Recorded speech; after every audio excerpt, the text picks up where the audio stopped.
When editing audio from a live recording, you may encounter occasional unwanted noises or artifacts.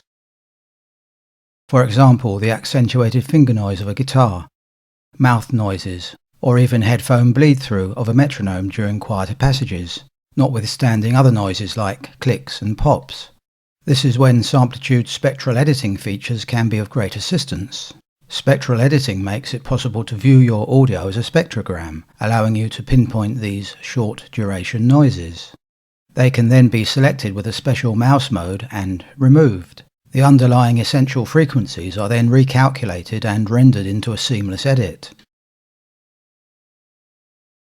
It's possible to use Spectral View in two ways. You can view the entire project as a spectrogram or just the selected individual objects. To turn on Spectral View globally, press Y and navigate to Design, View Options and tick the Spectral View box near the bottom right-hand corner. Immediately below is a menu where you can choose how the resulting spectrogram is represented. You have a choice between Default, Halve, High Resolution, Black and White, Red or Blue. I find the default setting works well as it lets you view the different frequencies based on the colour, making it easier to spot unwanted artifacts. When you've made your display choice, press OK to exit the view options. Depending on the size of your project, you may find initially there is a slight delay while the objects are updated. Although this slight delay will only happen the first time you invoke Spectral View, all audio files will now be represented as a spectrogram. Plus, a smaller version of the original waveform will also be shown above each spectrogram. In the case of stereo audio files, this spectral view will be split into left and right sides. This gives you the extra flexibility to edit out noises which may be on just one side of the stereo image. You can also turn Spectral View on or off globally by clicking on the Spectral View toolbar icon which is at the bottom of the VIP.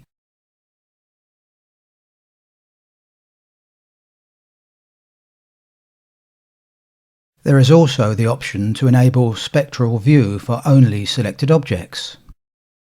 You need to select the object or objects first. Then, to enable spectral display for just the selected objects, go to Object, Object Color Name, Spectral Display.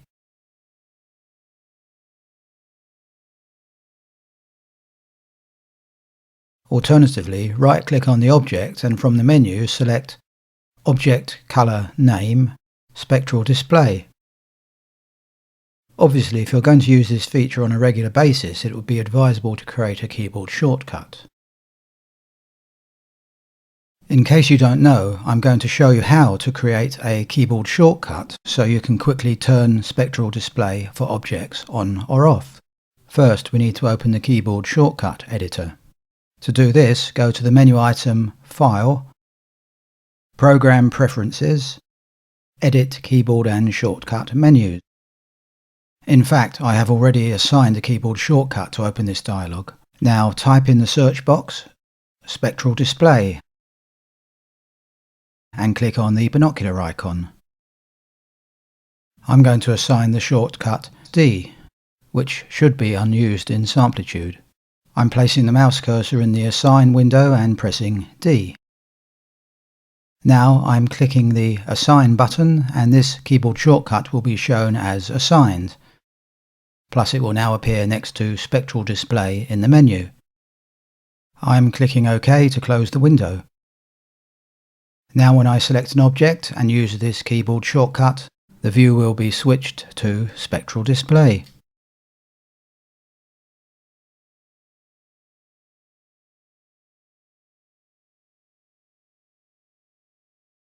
In this example, I'm going to utilize the Spectral Display function to remove some string noise from an acoustic guitar.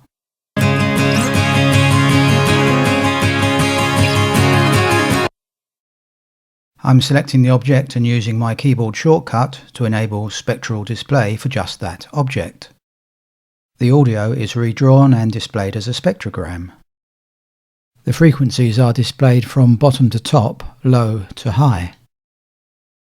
There are two string squeaks in this example, and they are both on the right side of the stereo mix. I've also added click markers where the squeaks occur. To add markers, first position the play cursor. Then right-click in the top half of the grid and marker bar and choose Set Marker, Marker with Name. Type in uppercase C. This is important if you intend to use the markers in the Spectral Cleaning offline editor, which I will cover later on. Next, I'm switching to Spectral Mouse Mode, and this can be done from the menu item Edit, Mouse Mode, Spectral Mode.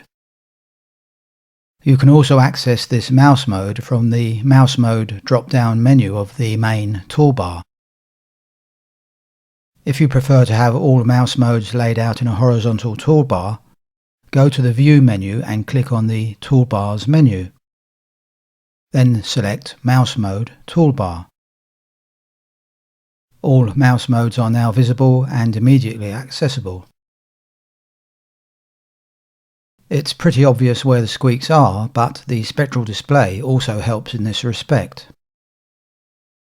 You'll notice two fragmented pink areas which coincide with the string noise, so these are the areas I'm going to target.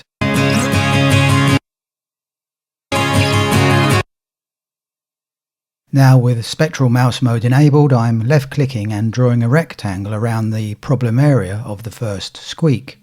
Doing this will immediately filter out the string noise.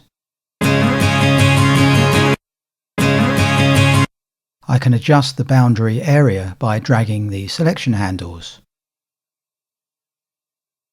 I'm going to do a bit of fine-tuning using the selection handles.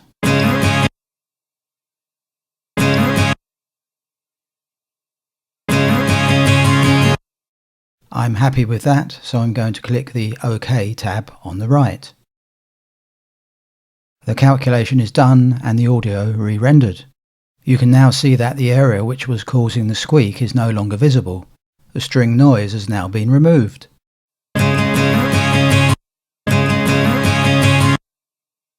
I'm now going to do the same with the second squeak. Draw a range around it.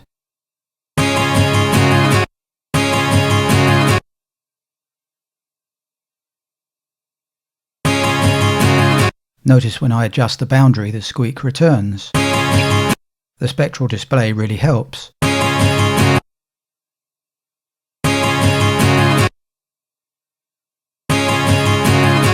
I'm happy with that, so I'm clicking OK to render that area.